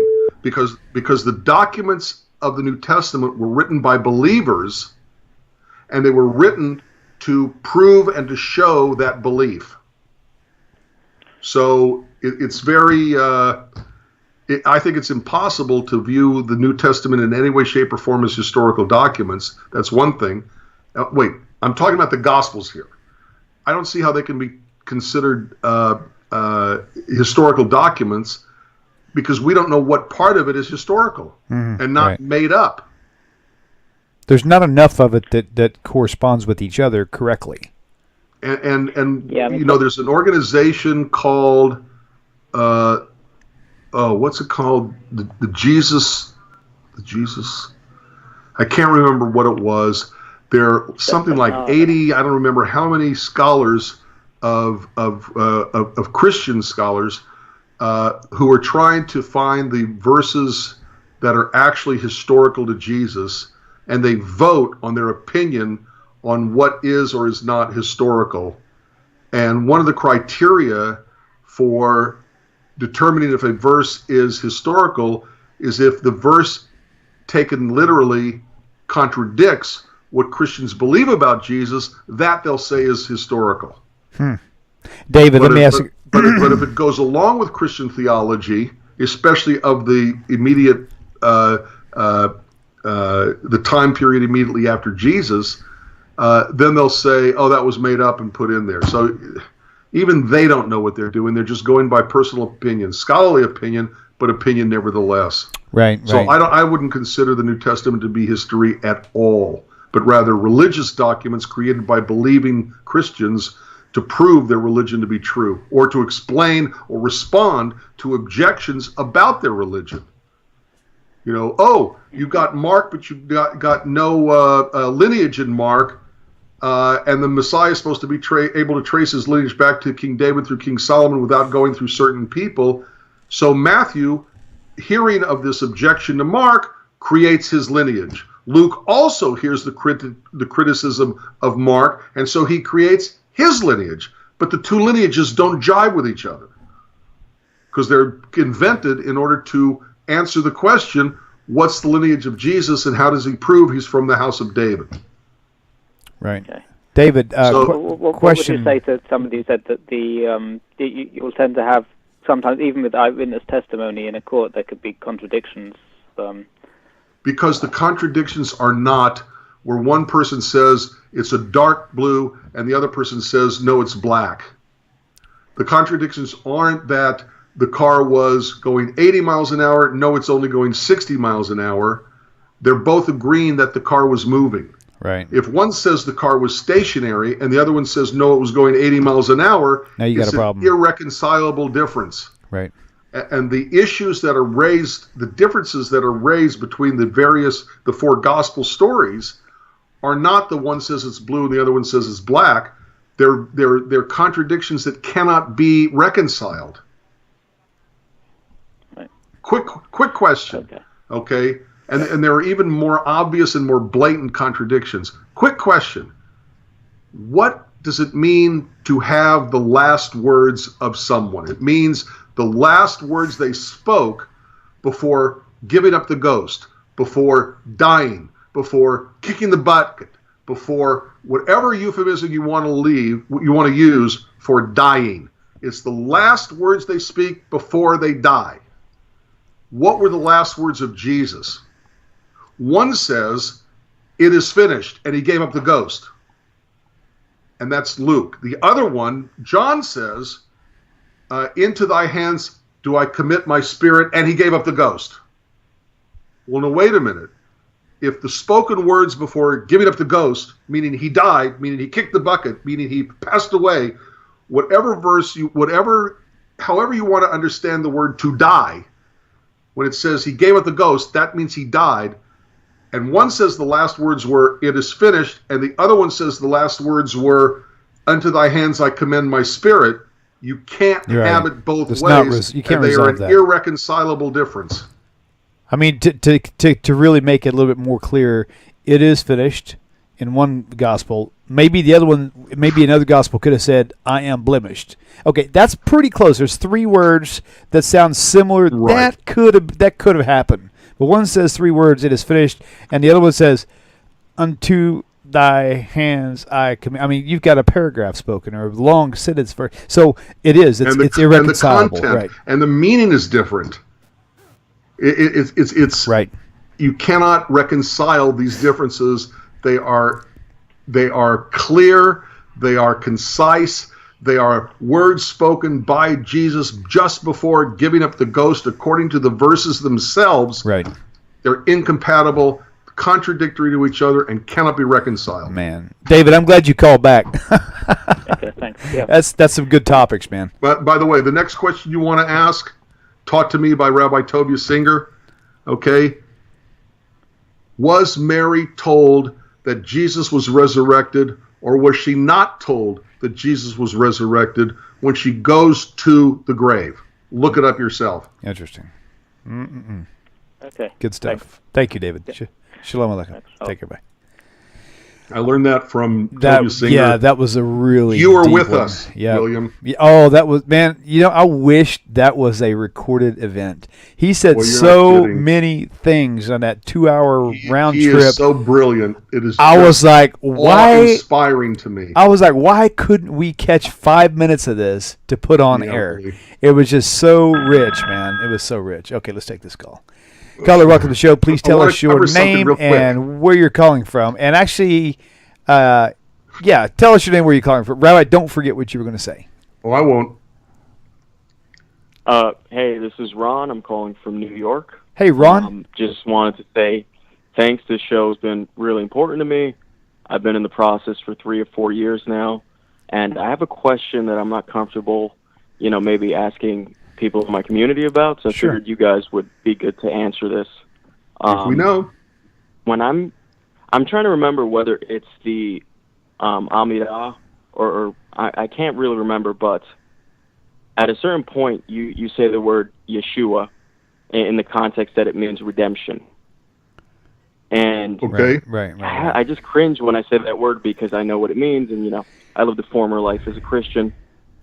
Can you replace that word, or is it just always going to be an Well, if you uncomfortable word for me to replace the say? word, you're no longer following the prayer book. You're now making a change in the religious spiritual life of the Jewish people as defined by the words that are used in the prayer book.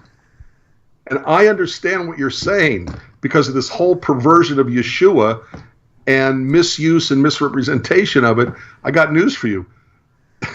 There are times when I run across that same word while I'm praying, and I have the same Gut reaction. same reaction, Right. because these Christians have taken our Hebrew word, mispronounced it, misrepresented it, okay, misunderstand it, and they're trying to use it as a name for Jesus, and it never was. Right. It never was. Yeshua is not the same as Yeshua. His lingua franca, his spoken language of his day was Aramaic. In Aramaic, in the day he spoke it, the what's the fancy term? Guttural. I can't think of the word. The ion on the end is a deep guttural, and it's a I can't think of the word. Okay, okay. But Can't either. it's so slight. Right. Okay, like they say Yeshua. Well, in the Aramaic of that day, the ion that's on the end of a word was dropped, and even if it was spelled with no vowels, Yud, Shin, Vav, Ayin, it would have been pronounced Yeshu. Right.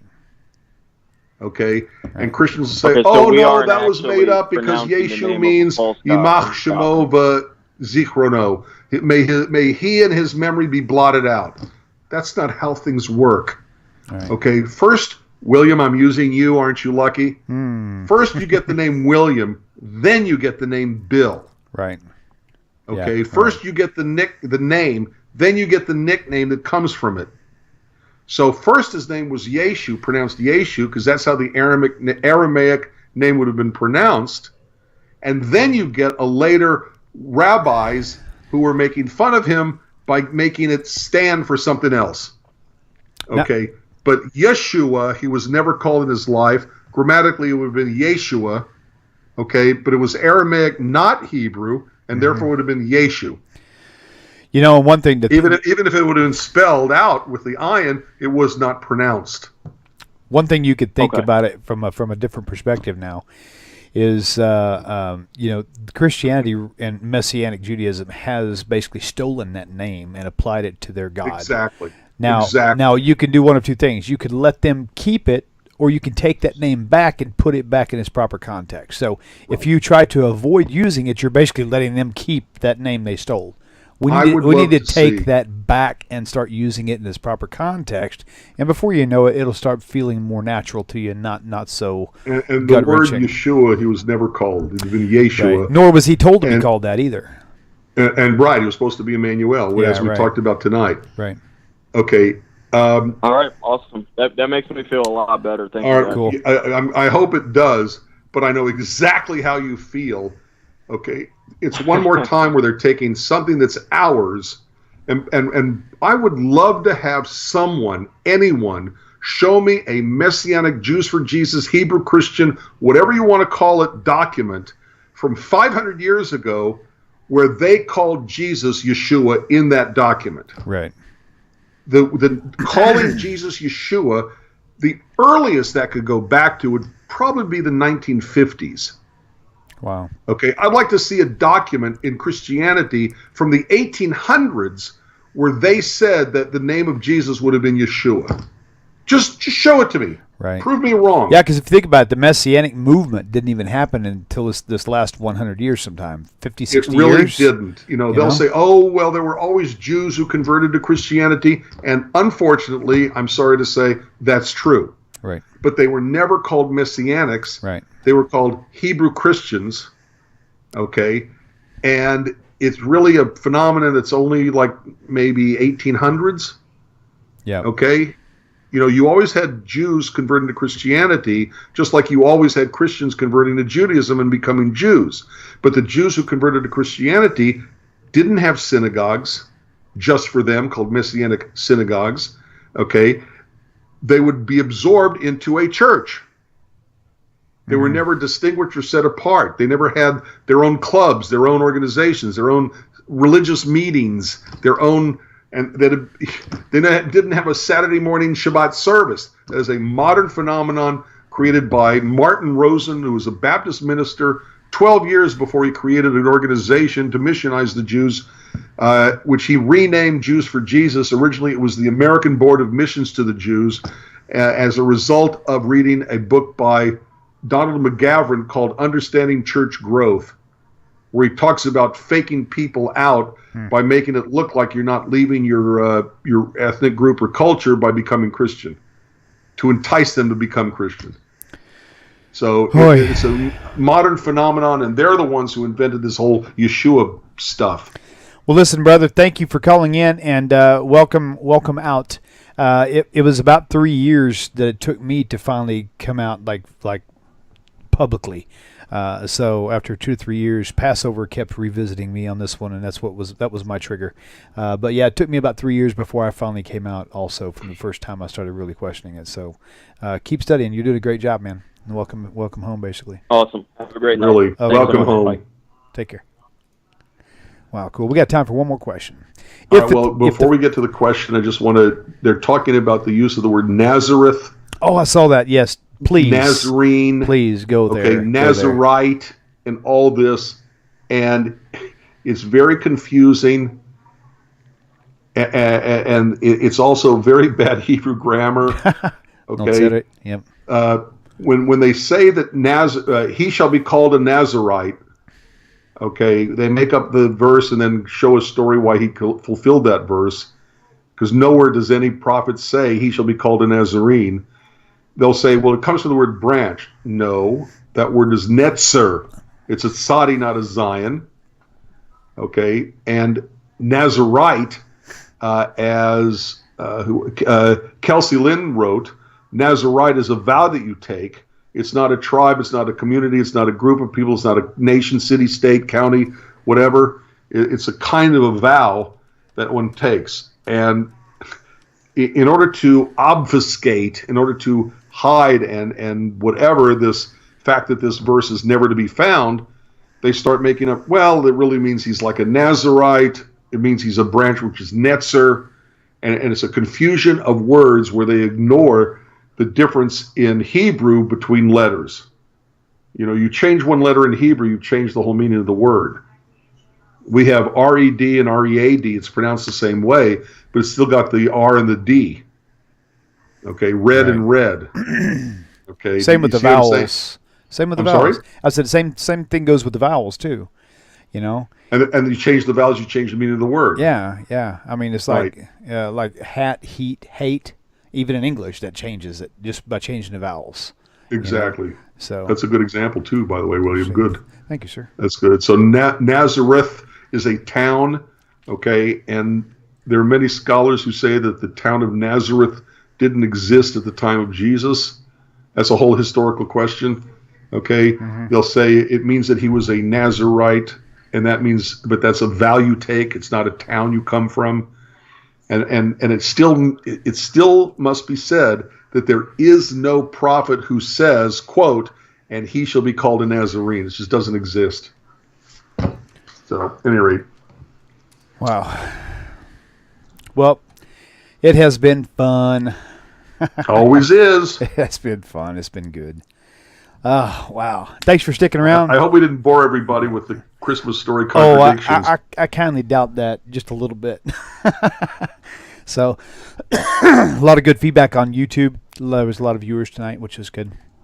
And, be sure, all you viewers out there, be sure to tell everybody else, too. We're going to start picking back up every week again. So, like I said, there might be a chance from time to time that we don't because either me out of town or Rabbi busy. Or I'm out of town or whatever. Something, but we're going to try to get back on right away. So, we'll see you guys like 1 week from today, Monday night, 8 p.m. So, don't miss it. And I think I mentioned it once here. Yeah. Okay. So I think I mentioned it here as well as other shows. When you go and subscribe to the YouTube channel, a lot of people still keep asking me, William, how come I don't get alerts whenever you record? You literally have to turn on the notifications on YouTube if you've already subscribed. If you haven't subscribed, look for the subscribe button. If you have subscribed, once you click the subscribe button, you have to click the little bell next to it to turn on the notifications. Otherwise, you're not going to get notified. If you do click that, then every single time I click record, you're going to instantly get an email saying, hey, Tanakh Talk is recording. So that way you can find out what it is. So you'll want to do that for sure. And again, don't forget about Rabbi's book, Judaism and Christianity, A Contrast. Oh, wait. So I subscribe, and I have to click the bell next to the word subscribed? Yes. And click the bell. And then it makes it look like it's ringing to show that it's on? Well, if it's already on, if you've already clicked it, I'm not sure what it looks like. I just know that when you click subscribe, you also have to go over to the bell, click it, and a dialog box will pop up, and it'll ask you to verify, do you want to get notifications from this channel? And you say yes, and then you're set. Okay. So try it on another video stream. So let's see. When it's clicked, it looks like it's ringing. So that means if you see it and it looks like it's ringing, thank you, Jason. We have two little lines on the side of the bell. Yeah, pardon my. I'm starting to clear my throat. Right. So cool. Yeah, awesome. Cool, man. You're right. I had forgotten to click that too, by the way. Thank you. Hey, very, very good. I should click it myself. I don't even know when I'm recording sometimes. Oh man. Okay, cool. So anyway, go to the website. Subscribe to. I don't even know if you can subscribe to a website. Can you? What do you do when you go to? I don't know. Go to TanakhTalk.com and look to see if there's something that interests you. If it is, click it. That's all I got to say about that. So, and there's a little PayPal button at the bottom. If you decide you want to partner with me and help me through this little journey, Rabbi. So anyway, let's get off here. You guys, it's been a long night. Love seeing you guys, seeing all the questions. I think Great this is probably activity. One of the longest we've ever made. This is also, I think, one of my favorite ones. And that's what I'm saying right there. So you guys have a great, great rest of your week, and we'll see you on the other side. Shalom, shalom. Take care, everybody.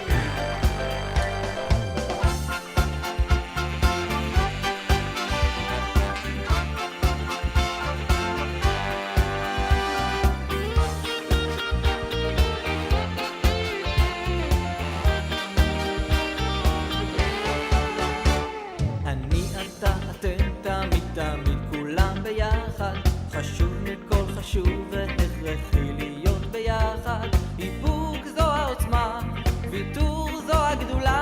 השאיפה והכמיהה. אני אתה אתם תמיד תמיד כולם ביחד, חשוב מכל חשוב והכרחי להיות ביחד.